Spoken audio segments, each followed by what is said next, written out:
యేసుక్రీస్తు వారి అత్యంత కృపను బట్టి ప్రియులారా, మరి సంవత్సరాది మొదలుకొని సంవత్సరాంతం వరకు మనలను మరి సజీవులుగా ఉంచి ఈ యొక్క క్రిస్మస్ సమయంలో మనల్ని మరి ఆయన్ని ఆరాధించే వారిగా ప్రభువు మనల్ని నిలబెట్టినందుకు మరి వందనాలు తెలియజేస్తున్నాను.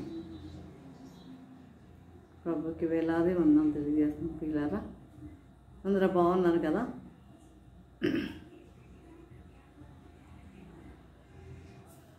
ఈరోజు నేను ధ్యానించబోయే అంశం ఏంటంటే కృప.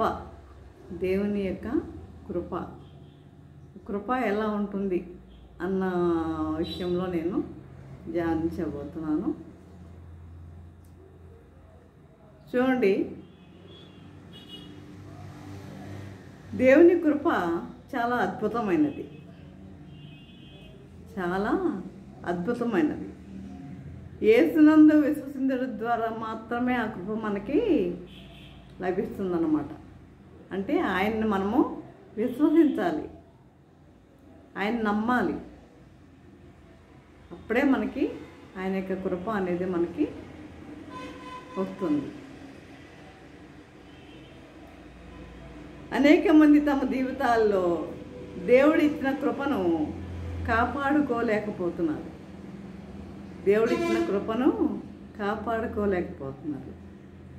చాలామంది. ఎందువలన అంటే వారి యొక్క ప్రార్థనా జీవితము సరిగా లేకపోవటం వల్ల, కృపను అనేది వారు పొందలేకపోతున్నారు.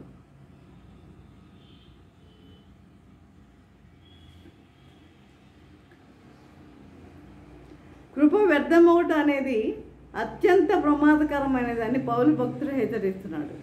కృప వ్యర్థమవటం అనేది అత్యంత ప్రమాదకరమైనదని పౌలు భక్తుడు తెలియజేస్తున్నాడు. చూడండి, కొరింథీయులకు రాసిన 2వ పత్రిక 6వ అధ్యాయము 1వ వచనం చూసినట్లయితే, మేము ఆయన తోటి పనివారమై మీరు పొందిన దేవుని కృపను వ్యర్థము చేసుకొనవద్దని మిమ్మును వేడుకొనుచున్నాము. ఇంకోసారి చదువుతున్నాను. మేము ఆయన తోటి పనివారమై మీరు పొందిన దేవుని కృపను వ్యర్థము చేసుకొనవద్దని మిమ్మును వేడుకొనుచున్నాను. బైబిల్ గ్రంథంలో కృపలు 3 విధాలుగా మనము చెప్పుకోవచ్చు. ఒకటి కృప, రెండవది మహాకృప, మూడవది శాశ్వత కృప. కృప అధికమవడం ద్వారా మహాకృప అవుతుంది. కృప అధికమవుతే అదేమవుతుంది? మహాకృప అవుతుంది. మనం 3 కృపల గురించి చెప్పుకున్నాం కదా. అదే మరి ఇంకా అధికమవడం ద్వారా అదేమవుతుంది? శాశ్వత కృప అవుతుంది. శాశ్వతమైన కృప అవుతుంది. అర్థమైంది కదా? కృప, మహాకృప, శాశ్వత కృప. కృప అధికమైతే అది మహాకృప అవుతుంది. అది ఇంకా అధికమైతే శాశ్వత కృప అవుతుంది. ప్రియులారా, ఈ శాశ్వత కృప యొక్క ఫలితంగా ఏం జరుగుతుంది అంటే, ఈ శాశ్వత కృప యొక్క ఫలితంగా మనకు జరిగేది ఏంటి? తరతరాలు మనం సంతోషంగా జీవిస్తాం. ఏ కుటుంబం అయినా సరే సంతోషంగా జీవించగలుగుతాం కృప అధికమైతే. మరి ఈ ప్రార్థన ఇట్లా తరతరాలు దీవించబడ్డ మనం చూస్తాం. అయితే కృప నుండి శాశ్వత కృపలోనికి ప్రార్థనా జీవితం ద్వారానే మనం వెళ్ళగలం. కృప నుండి శాశ్వత కృపలోనికి మనం వెళ్ళాలి అంటే ఏంటి అర్థం అంటే, మనం ఎలా వెళ్తాం? ప్రార్థనా జీవితం ద్వారానే మనం వెళ్ళాలి. ప్రార్థన జీవితం నీలో లేకపోతే నీవు ఆ శాశ్వత కృపలోనికి నువ్వు ఎంటర్ అవ్వలేవు. అంటే నీలో ఏముండాలి? ప్రార్థన అనేది ఉండాలి ప్రియులారా. ప్రార్థన చేయాలి, ప్రార్థన చేసేవారిగా ఉండాలి. చూడండి, మనము ఏదంటే మరియతో దేవదూత ఏమంటుంది? నువ్వు దేవుని వలన కృప పొందితివి అంటుంది కదా. నీవు దేవుని వలన కృప పొందితివి. చూడండి ఎంత గొప్ప మాట. దేవుని వల్ల నీవు కృప పొందితివి అని మరి ఆ గాబ్రియల్ దేవదూత చెప్పినట్లుగా మనం చూస్తున్నాం. ఎందువల్ల అంత కృప పొందింది? ఆ యొక్క సరౌండింగ్స్లోనే అనేక మంది స్త్రీలు ఎదురు చూస్తున్నారు. ఆమె వాళ్ళ గర్భంలో మెస్సియా పుడతాడని ఎదురు చూస్తున్నారు. కానీ దేవుడు ఎవరిని ఎన్నుకున్నాడు? మరియానే ఎన్నుకున్నాడు. అక్కడ. మరి ఇది శాశ్వత కృప కాదా? ఇది కృప కాదా? అందరినీ వదిలిపెట్టి మరియానే ఎందుకు ఎన్నుకున్నాడు దేవుడు? ఆమెకి దేవుడు ఆమె పట్ల కృప కలిగి ఉన్నాడు. నీవు దేవుని వలన కృప పొందితివి అంటున్నాడు. అంటే మన వల్ల కృప పొందాలి అంటే ఎందుకంటే చూడండి, మరియా చాలా ప్రార్థనా పర్రాలండి. చాలా ప్రార్థనా పర్రాలు, భయభక్తురాలు, విధేయురాలు. అది ఇంకా చాలా చెప్పొచ్చు ఆమె గురించి. అందువలనే మరి దేవుడు మరి మరియను ఎన్నుకున్నట్లుగా మనము చూస్తున్నాం. చూడు, రోమా 10:12 చూసినట్లయితే, యూదుడని గ్రీసు దేశస్థుడని భేదము లేదు, ఒక్క ప్రభువే అందరికీ ప్రభువై ఉండి తనకు ప్రార్థన చేయువారందరి ఎడల కృప చూపుటకు ఐశ్వర్యవంతుడై ఉన్నాడు. తనకు ప్రార్థన చేయువారి అందరి ఎడల, ఒక క్రైస్తవులనే కాదు ఇక్కడ అంటున్నాడు కదా, యూదులని గ్రీసు దేశస్థులని భేదం ఏమీ లేదు. ప్రతి ఒక్కరూ ఆయన విశ్వసించి ప్రార్థిస్తే ఏం చేస్తామంటున్నాడు? ఆయన్ని విశ్వసించి ప్రార్థిస్తే అందరి పట్ల ఆయన కృప చూపుటకు ఐశ్వర్యవంతుడై ఉన్నాడు అంటున్నాడు. అందరి పట్ల ఐశ్వర్యవంతుడై ఉన్నాడు అంటున్నాడు. అంటే ఏంటి? మనం ఏం చేయాలి? ముందు ఫస్ట్ ఆఫ్ ఆల్ మనం చేయాల్సింది ఏంటి? ప్రార్థించాలి. ప్రతి విషయంలో మనము ప్రార్థించేవారిగా ఉండాలి. మన దగ్గర ఎన్ని సౌకర్యాలు ఉన్నా, ఎంత ఉన్నా, ఈ మన దగ్గర నువ్వు చేయగలిగిన ఏదైనా సరే నీ దగ్గర ఉన్నా, ఎంత కెపాసిటీ నీలో ఉన్నా కానీ ప్రార్థన లేకపోతే నువ్వేం చేయలేవు. ప్రార్థన అనేది లేకపోతే నీ వల్ల ఏది కాదు. అంటే మనం చేయాల్సింది ఏంటి? ఏ విషయంలోనైనా మనం చేయాల్సింది ఏంటి అంటే ప్రార్థించాలి అంతే. ప్రార్థన.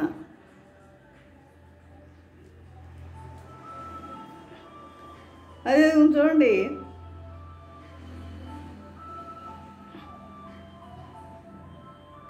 ఈ దినాన అనేక మంది లోకంలోని అనేక వాటి వెనుక పరిగెత్తుతున్నారు కదా. అనేకమైన వాటి వెనుక పరిగెత్తుతున్నారు, ప్రయాసపడుతున్నారు. దేనికి? అనేకమైన వాటి వెనుక పరిగెత్తుతున్నారు.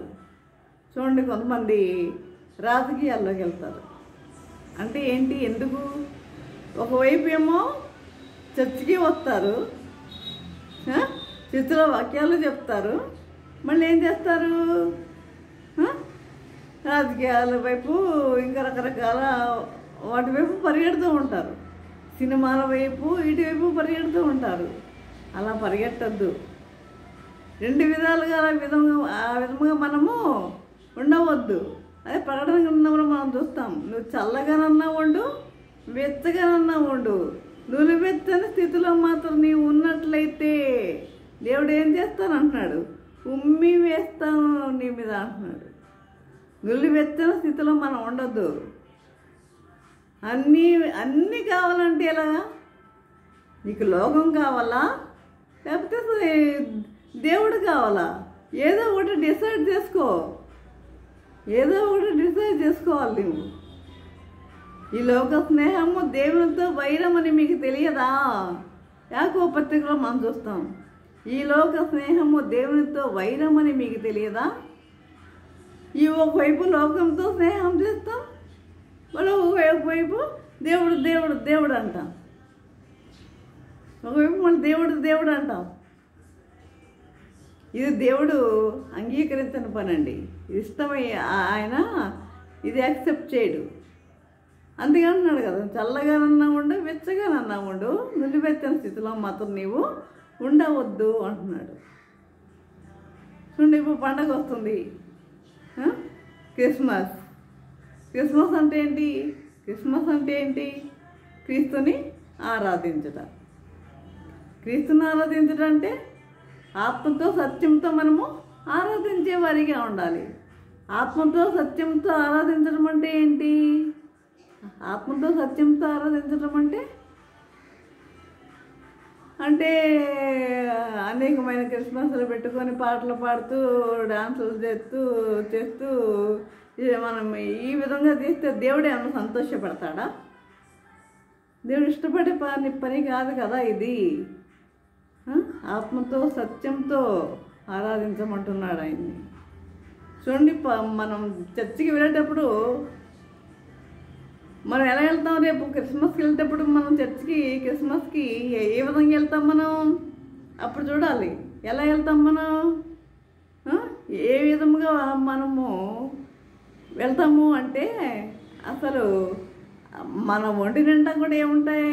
రకరకాల రంగురంగుల బట్టలు, మరి ఇక నగలు ఇవన్నీ వేసుకుని మరి దేవుని సన్నిధికి మనం వెళ్ళి ఆరాధిస్తాం కదా.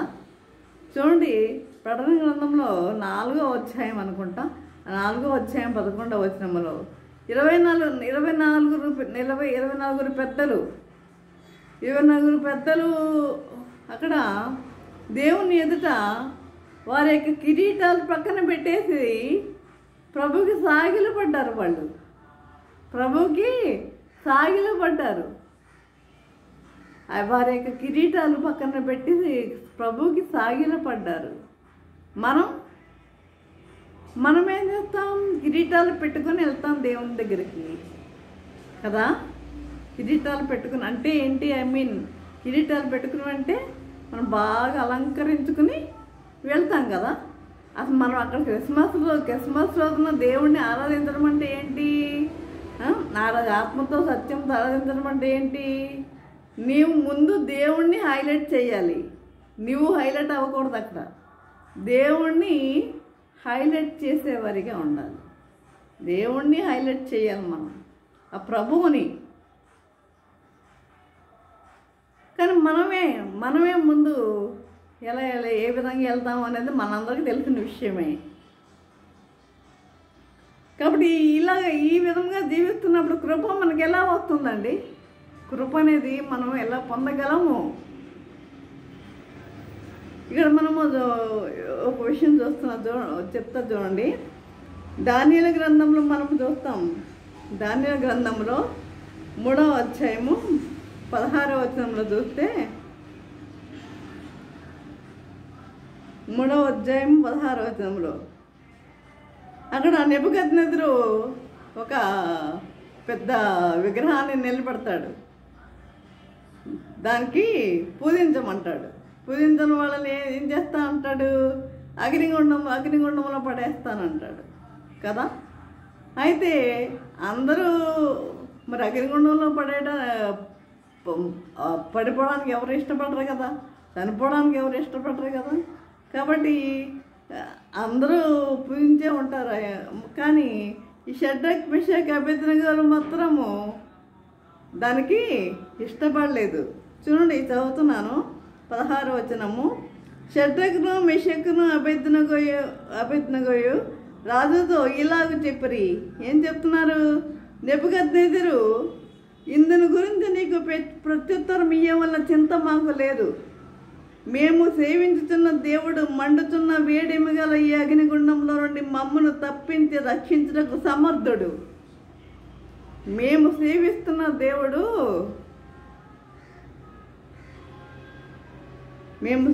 సేవించుతున్న దేవుడు మండుతున్న వేడిమి గల ఈ అగ్నిగుండంలో నుండి మమ్మల్ని తప్పించి రక్షించుటకు సమర్థుడు. మరియు నీ వశమున పడకుండా ఆయన మమ్మను రక్షించును. నీ వశమున పడకుండా మమ్మల్ని రక్షిస్తాడు మా దేవుడు. ఇంకేమంటున్నా తెలుసా? ఒకవేళ రక్షింపకపోయినను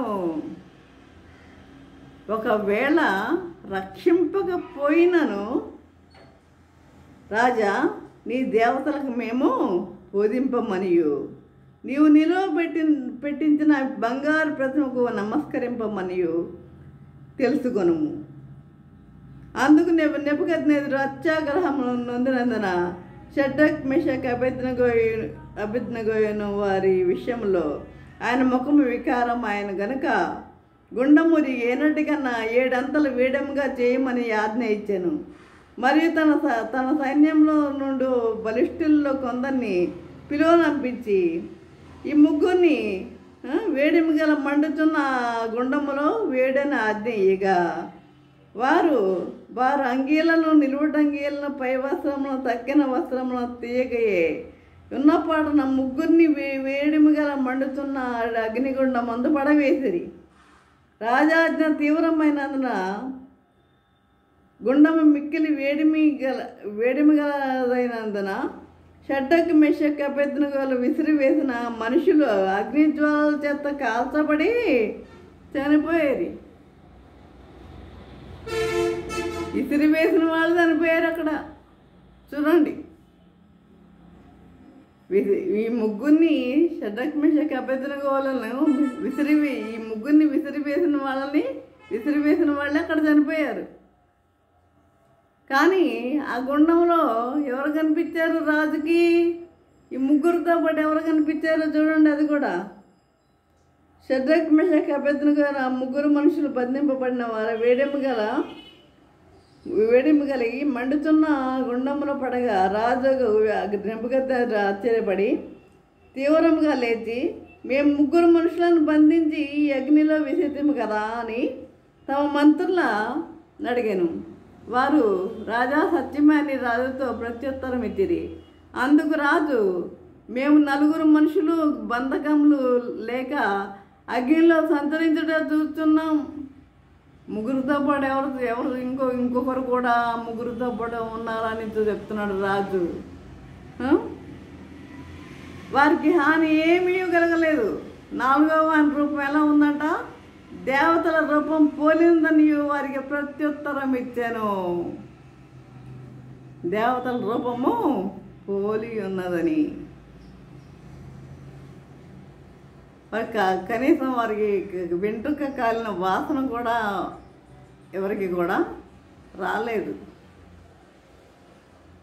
చూడండి, దేవుని కృప వారి పట్ల ఏ విధంగా ఉన్నదో చూసారా?